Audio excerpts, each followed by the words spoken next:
A one, a two, you know what to do!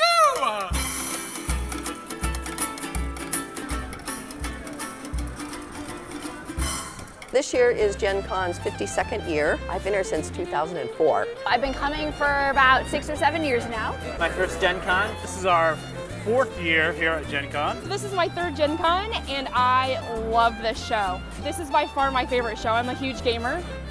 Gen Con's the best 4 days of gaming. We have a record amount of exhibitors, over 500 in the exhibit hall. We have record amount of gaming events going on, which happen 24/7, and we're over 20,000 of those that happen all over downtown Indianapolis. I've always been super into gaming. I really like board games, and I always really had a lot of fun with board games because I had a small friend group growing up, and we would play everything. In college, board games was just a way I would socialize with friends and meet new people. It's overwhelming in the best way. I've had a really awesome time. I've picked up a few games I've been looking for.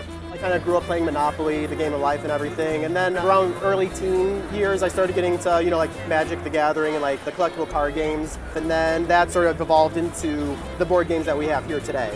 Working here, coming to Gen Con, coming to other conventions, I've learned a lot about games and I've become a gamer. I'm not so much as intense as a lot of people here, not into the big long strategy games, but I love light, fun party games, family games.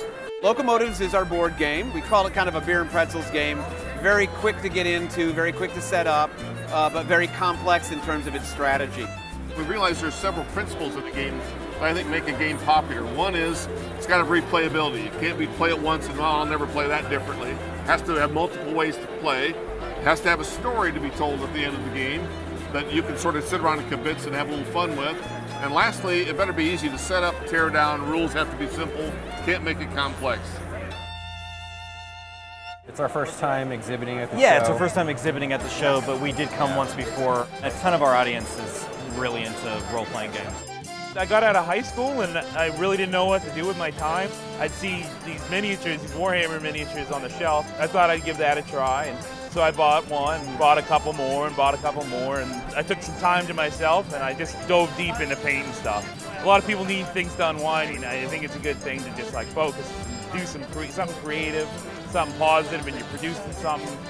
With the recession, 2008, 2009, a lot of people turned to playing board games again because it's inexpensive entertainment.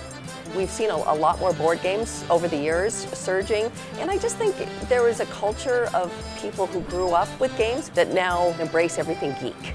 My name's Laura Elliott, and I own Silverleaf Costumes. We design and make historical clothing with a little bit of a twist, and we come to Gen Con. We've been here for many years. Every time I come here, I end up leaving with a board game or two. We're all inspired by the same things, and a lot of things for D&D games and characters. The wonderful thing about Gen Con is it doesn't try to be anything that it's not, but it also moves and can change with the culture. We see a lot more women who game. We have people here in their 70s and 80s that are gaming, and you see, families bringing kids in, and everything in between. It's a great convention, and I think that speaks for itself. Come to Gen Con. This is the best convention. You get to try all the things, see all the things. Anyone should cosplay, because even if it's a simple outfit, you get to have fun.